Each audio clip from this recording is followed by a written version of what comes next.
신명기 15장은 7년마다 빚을 면제해 주는 규정과 또 히브리 종에 관한 규정, 짐승의 첫 새끼에 관한 규정, 이 세 가지 단락으로 이루어져 있습니다.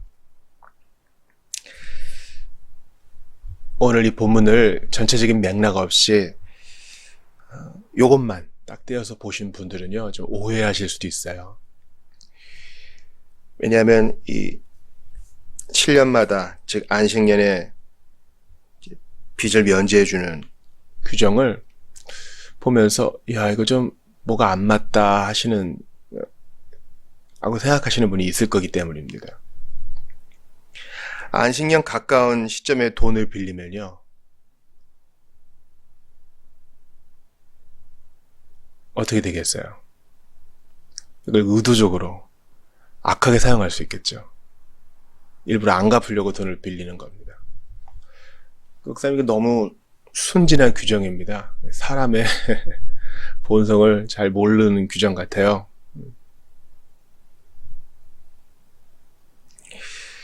뭐 그 다음에 나오는 종이 되는 규정도 마찬가지죠. 첫 새끼를 드리는 것도 뭔가 좀 이상하다 하고 생각하시는 분들이 있는데, 그것은 이제 현대 사상으로 성경을 보기 때문입니다. 오늘 본문에 나온 이러한 규정, 특별히 첫 번째 이 빚을 면제해주는 규정은요, 금융적 원리에서 볼 것이 아니라 도덕적, 영적 원리로 우리가 파악해야 하는 것입니다. 하나님은 반드시 그분께 순종하는 채권자들에게 풍성히 복을 내려주신다는 것을 믿고 그대로 시행해 낼 것을 주님이 명령하십니다. 너희 형제 아니냐? 형제끼리 빚 때문에 여기서 이제 빚진 어쩔 수 없는 이유 까닭에 인생사에 있어서 죄악으로 인한 억울해짐 때문에 어쩔 수 없이 빚을 진 사람들, 그렇게 네가 같은 형제 괴롭혔어야 되겠느냐? 도덕적이고 영적인 원리에서 해석해내야 하는 것입니다. 가난한 사람도 마찬가지죠. 가난한 사람 없게 해라. 후하게 주고 아까워하지 말아라. 그러면은 이제 어떤 분들은 그렇게 생각하실 거예요. 요즘에 어떤 그 정치 이념적 사고로 두 가지 중에 하나겠죠. 근데 이제 복지법을 대하는 사람들의 생각이 각각 다른데요. 어떤 분들은 이런 논리를 펴신 분이 있어요. 사람이 왜 가난해지는지 아십니까? 노력을 안 해서 그래요. 요즘 시급이 얼마나 높습니까? 일을 가려서 그래요. 게을러서 그래요. 그러면서 자기 어려웠을 때 얘기를 하면서, 자기 젊었을 때 얘기를 하면서 인색하게 굽니다. 실제로 일할 능력, 노동 능력이 있는데도 집에서 게임하고 히키코모리처럼 지내시는 분들이 있죠. 근데 이 신명기 15장에서의 문맥에서는요, 이 가난한 자가 어떻게 그렇게 가난하게 됐는지에는 관심이 없어요. 일단 봤을 때 힘들게 살아. 그건 분명한 사실이에요. 그럼 그걸 추적해서 왜 그랬느니 정죄하고, 왜 그때 공부하지 않았느냐, 왜 그때 인생을 낭비했느냐 꾸짖지 말고 일단 가난한 사람이 있으면 그걸 도와라. 복잡하게 생각하지 말고 도와라. 목사님, 그렇게 도와주면요, 또 의지할 생각만 하지 안 일어서요. 자립 정신을 키워줘야죠. 그걸 딛고 일어나야지. 지금 자꾸 도와주면 어떡해요? 맞단 말이에요. 그러니까 이걸 시행할 때는 우리가 정말 지혜로워야 되죠. 우리가 말씀 자체로는 쉬워 보이잖아요. 선으로 악을 이기라. 어려운 일이에요. 우리의 힘으로는 못하고 그걸 정확하게 분별해내는 일도 성령님의 도움과 깊은 연구가 필요합니다. 근데 본문은 그걸 얘기하지 않아요. 돈을 빌려줬느냐? 하나님이 갚아주실 것을 믿고 7년 되면 면제해줘. 요즘 구약시대 얘기예요. 모세시대 때 얘기라고요. 또 모세 죽은 이후에 약속의 땅에 들어가서의 일을 얘기하는 거예요. 가난한 사람이 있느냐? 그 배경 캐지 말고 일단 도와줘. 하나님이 갚아줄 거예요. 만약에 네가 안 도와주면 그 가난한 사람이 하나님께 빌잖아? 그럼 네가 안 도와준 것이 죄가 된다? 본문에서 분명히 얘기해요. 9절 보세요. 여러분의 인색함에 대해 주께 부르짖을 것이고 결국 여러분에게 무거운 죄가 돌아갈 것입니다. 그러니까 명확한 거죠. 가난한 자를 안 돕는 건 죄야.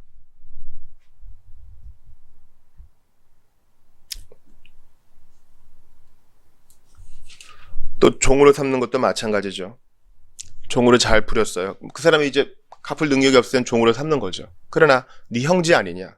그래서 6년 동안 일하고 7년째 되면 풀어주되, 자유를 주되, 네가 돈 주고 고용한 종은 아니지만 그래도 돌아갈 때는 뭔가 자본금이 필요하지 않겠니? 미천이 필요하지 않겠니?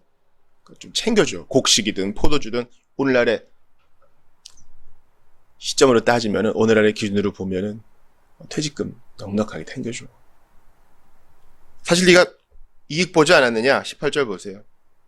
6년 동안 일한 것을 품삯으로 치면 두 사람 목숨 그 한 사람이 하지 않았느냐?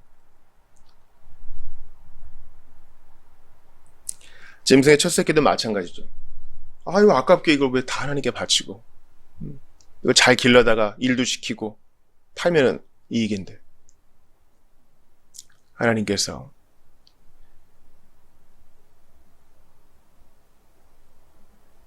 이것을 도덕적으로 영적으로 그대로 지켜 행하는 것이 우리에게 복이 된다고 말씀하세요.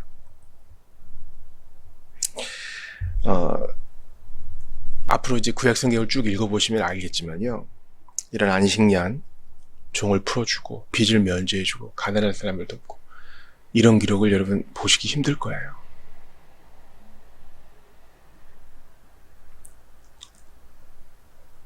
그러니까 하나님의 사람들이 아주 많이 실패했어요.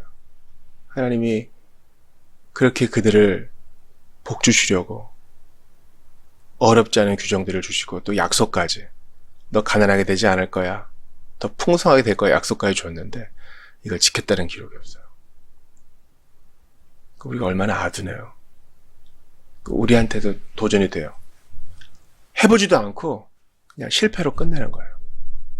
하면 복을 주시는데 안 하고 복을 못 받는 거예요. 저는 복 받는 사람들을 봐요. 그 사람들은요, 말쟁이는 아니고요, 조용히 합니다. 그리고 하나님께 복을 받아요.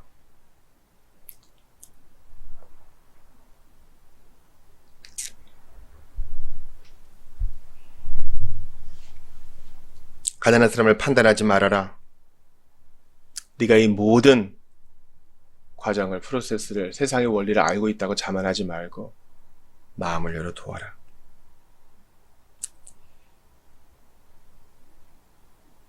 12에서 18절에 나오는 이 동족이란 말이요. 이건 사실 형제란 말과 같은 말입니다. 네 형제 아니냐.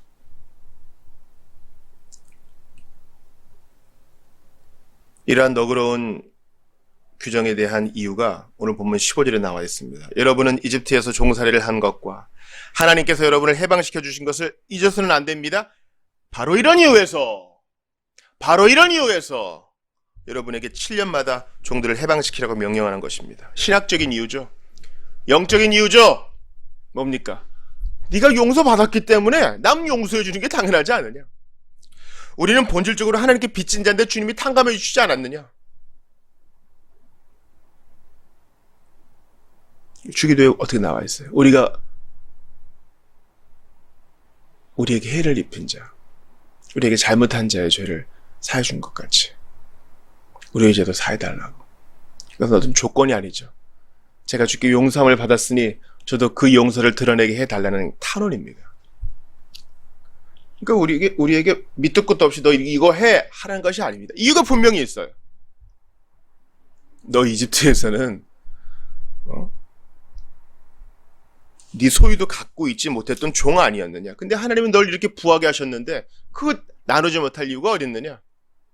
하나님이 이 땅에 복을 주셔서 젖과 꿀이 흐르는 땅에 복을 주셨는데 왜 너만 움켜쥐고 있느냐. 가난한 자를 도와라. 그럼 내가 더 부어줄 것이다. 종이 된 것도 마찬가지다. 너희는 서로 종을 삼아서는 안 돼. 그러나 어쩔 수 없는 이유 때문에 종을 삼았다면 7년째 풀어줘. 그리고 넉넉히 챙겨줘. 아까워하지 마. 첫 새끼 바치는 것도 마찬가지야.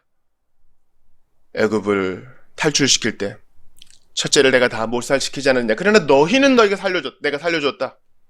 6월절 어린 양의 피를 바른 자. 그 가정은 내가 살려주지 않았느냐.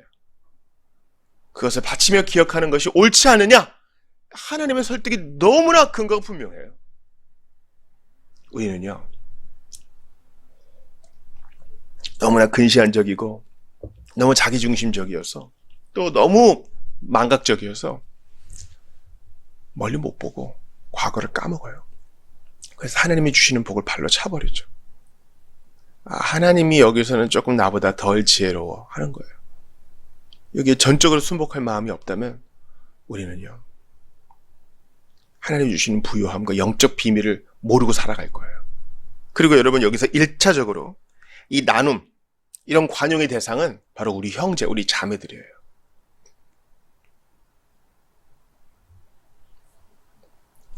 여러분께 한번 물어봅니다. 지금 이방인들에게 아니라 1차적으로 같은 형제된 이스라엘 동족들에게 이렇게 하라고 했잖아요.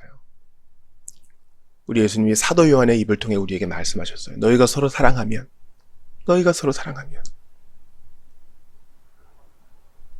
이 사랑은 전도의 힘이 있고, 이 사랑은 하나님의 법을 성취하는 힘이 있고, 이 사랑은 하나님께 예배하는 힘이 있어요. 우리가 서로 사랑하나요? 여기서의 사랑은 되게 실제적이죠. 돈, 곡식과 포도주, 실제적으로 필요한 것을 주는 거. 우리가 이거 하고 있나요? 사랑을 하려고 할 때마다 참 나 미천이 부족하구나 이런 생각을 자주 해요. 하나님의 사랑할 힘을 주셔야 되고 우리가 계속 그 사랑을 기억해야 돼요. 내가 어떤 사랑을 받았기에 오늘도 나로 하여금 나눠주게 하시는가. 그래서 베푸는 사람도 교만할 거 없고요. 받는 사람도 굴욕적일 거 없어요. 우리가 다 주님의 섭리 안에 있습니다. 사랑하는 여러분, 이런 규정을 우리가 보지 않으면요, 이런 하나님 말씀을 보지 않으면요, 세상의 교리문답이 우리를 계속 잠식하기 때문에 지금도 그럴 때야? 아껴야지. 그래요. 하나님 나라 원리는 그런 게 아니에요. 어떤 분은 돈이 많지 않을 수 있겠죠. 그러나 나눌 게 얼마든지 있어요. 우리의 노동력, 우리의 은사, 할 줄 아는 재주, 내가 과거의 상처에서 노임 받은 거, 극복해낸 거, 그런 거 다 은사예요. 나눌 거 많아요. 우리가 안 찾아서 그렇지. 관심이 없어서 그렇지. 교인들을 이렇게 돌아보세요. 내가 도와줄 사람이 있어요. 도와줄 사람이 있다고요. 교회 생활이 어렵습니다. 상담을 받았어요. 제가 여러 권면을 하다가 또 하나의 권면을 추가했습니다. 형제님, 교회 생활 하시다가 봉사를 좀 해보세요. 예배만 참석하지 마시고 형제님이 하실 줄 아는 것으로 주차 봉사든 가르치는 일이든 청소든 봉사를 해보세요. 교회에서 뭔가를 받지 못해서 서글퍼하지 마시고 봉사를 하세요. 권했습니다. 주님께서 우리에게 주신 것은 나누라고 준 거예요. 청소할 수 있는 힘, 가르칠 수 있는 지혜, 넘치게 연보할 수 있는 능력 다 주님이 주신 것입니다. 음악적으로 찬양할 수 있는 이런 달란트도요. 또 미술적인 감각, 남을 긍휼히 여기는 마음 다 하나님이 주신 거예요. 하나님이 여러분에게 자녀를 안 줬어요? 여러분에게 자유를 주신 걸 수도 있어요. 얽매이는 것이 없다는 것은요, 대단한 큰 혜택 중에 하나입니다. 여러분 지금 혼자 지내세요? 외롭죠? 고독하죠? 그러나 그것이 은사인 분들은요, 이 자유로움이 얼마나 큰 복인지 몰라요. 아우니치도 가시고 여러분에게 있는 넉넉한 시간과 물질로 나누세요. 이때가 우리가 나눠야 될 때인 줄 누가 알겠습니까? 하나님이 우리에게 기회를 주시는 거라고요. 이 기회를 잘 활용하세요. 결혼하시고 자녀 기르시느라 여기저기 매여 있는 분 계세요? 얼마든지 나눌 수 있어요.